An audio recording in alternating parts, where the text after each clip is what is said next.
more protons. By how many? Just one.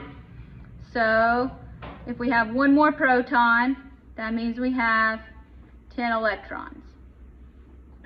So both of these have 10 electrons, but one's positive and one's negative. So it's about the balance.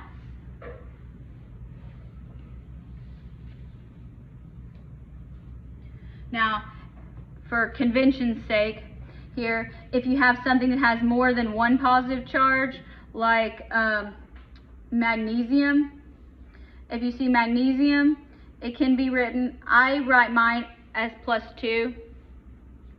You may see it as 2+, that's usually what most textbooks use. Or in some old books, you may see it as ++. That's my least favorite. On the negative side, if you have oxygen, you can have -2, that's how I'll write it. You can have 2-, or you can have --. All those mean the same thing. Pick the one you like. Now, why in the world is this thing arranged this way? It looks kind of funny. Is this how you would arrange it? I wouldn't. No. Okay, well, there is a reason. There's a method behind the madness. Finding patterns. There's a guy, he's a Russian guy. His name was Dmitry Mendeleev. And he decided that he really liked the American game of solitaire. So he got the bright idea, I'm about 90% sure it was alcohol induced, but to take the elements and play solitaire with them. Anyway, so he did this, and he noticed that certain groups of elements had similar properties. So thanks solitaire for that. So instead of lining them up this way, he said, hey, if you line them up sort of like a solitaire board, like playing cards, the ones that I put in these columns have similar properties. No, this is not what it looks like today. It's a little bit bigger, but that's simplified, so don't use this one as a go-to. Yeah, so he decided, let's play solitaire, and this is what happened. He got a Nobel Prize for it.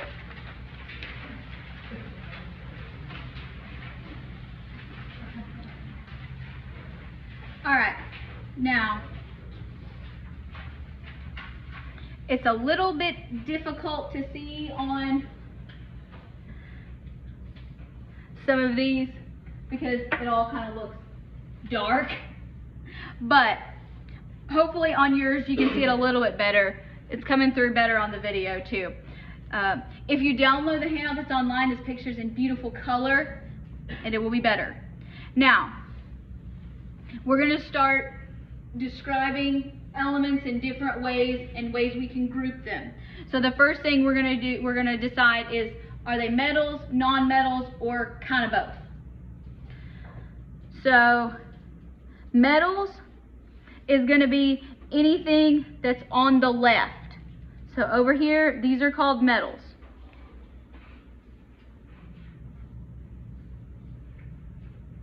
With the exception of hydrogen. Hydrogen's kind of by itself.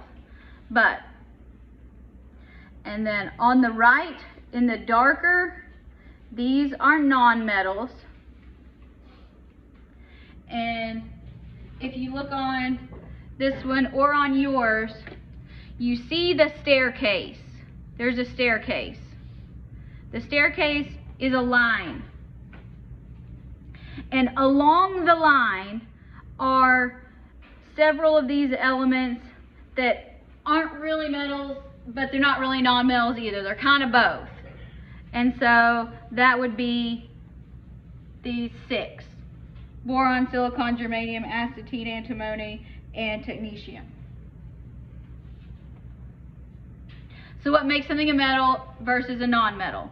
And then hydrogen kind of goes over here. It's a little bit by itself. Metals, in general, conduct heat and electricity. You can make wires out of them. They're malleable, which means you can hammer them into flat sheets. So think like iron and steel. At room temperature, with one exception of mercury, they're solid. Mercury's a liquid. Metals tend to be pretty shiny, and metals lose electrons. So what kind of ions do they form? Positive. So if it's a metal, it's going to make a positive ion.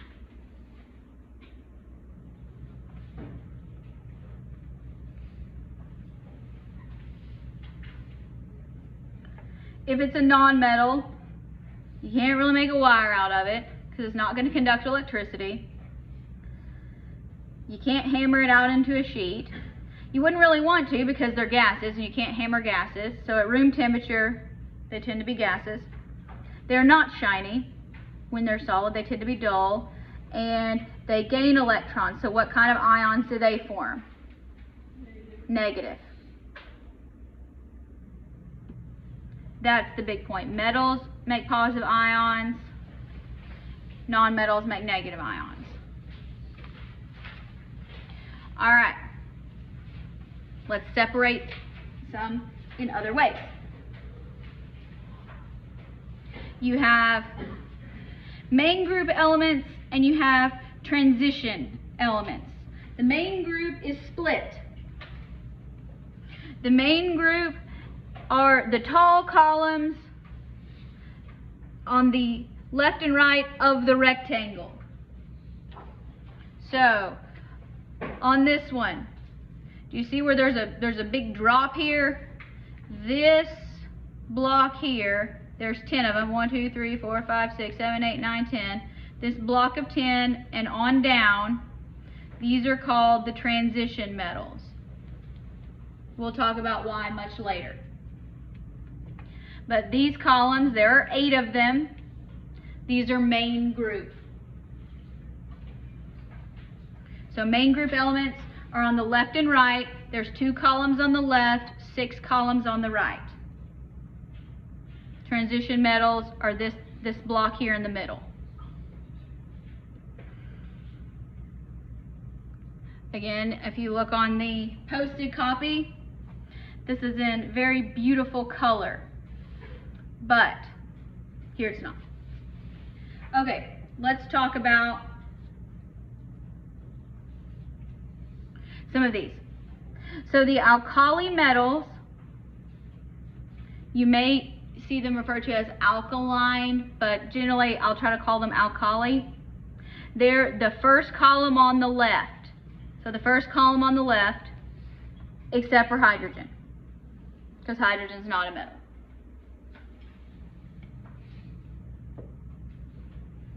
But if you're labeling stuff, just put the first column. It's fine. Now, things about the metals in the first column. They are very, very, very reactive. And they're going to form ions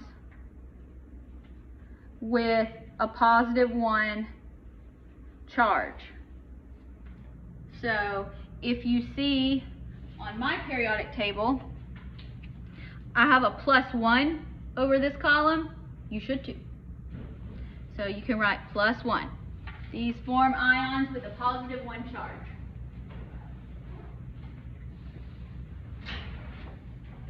We're just getting oriented today. Oriented to the periodic table. Now, the next column to the right, these are called alkaline earth metals. Now, the reason you know that it's the second column and not the first one is because it always has the word earth. So if somebody calls these alkaline, it's still this column. Unless it has the word earth, it's not the second column. The second column always has the word earth. These are also reactive. They are not very reactive, but they're reactive. They also form cations, but their charge is +2. So second column, +2. positive 2. So on yours, put a positive 2.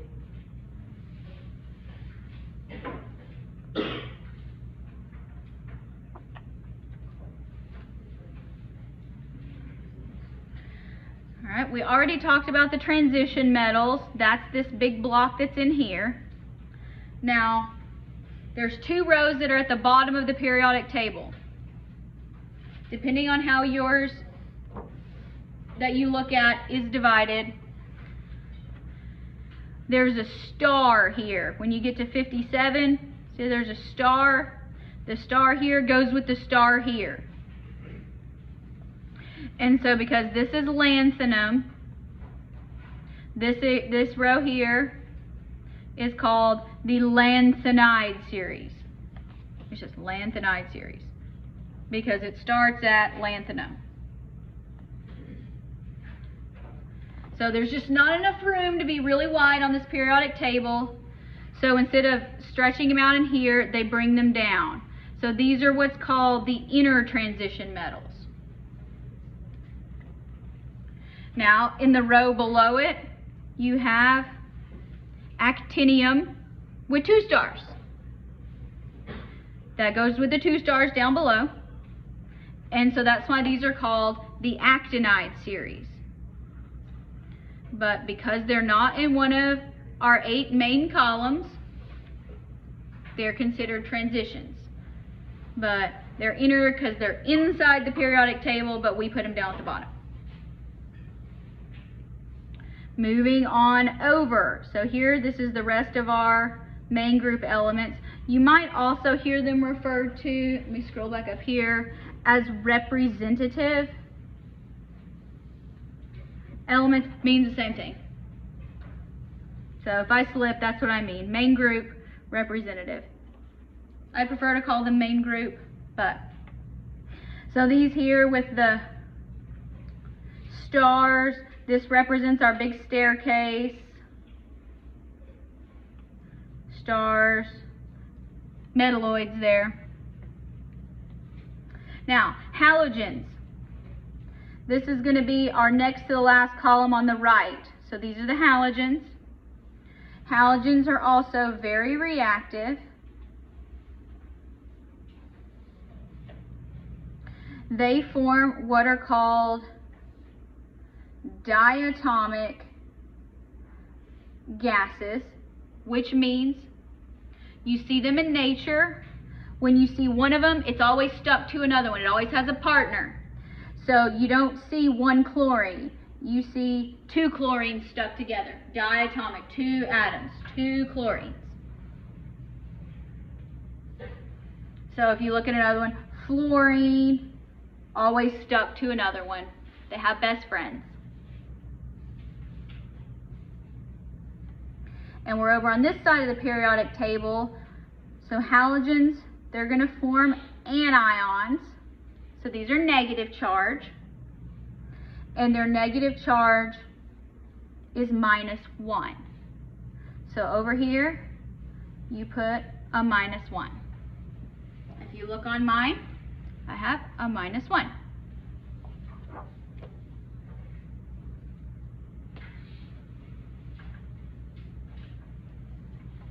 The color version is much prettier.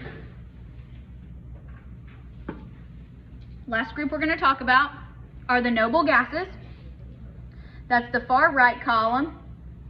These are unreactive. These are the cool kids. Everybody wants to be a cool kid. We'll get to that. But these are the cool kids. They think they're better than everybody else. They are noble. They stick their noses up in the air.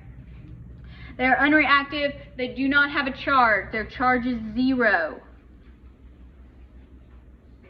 Because you're probably going, well, why was this one +1 and this one -1? Because this one's 0. These are the cool kids. The cool kids sit on the far right of the table.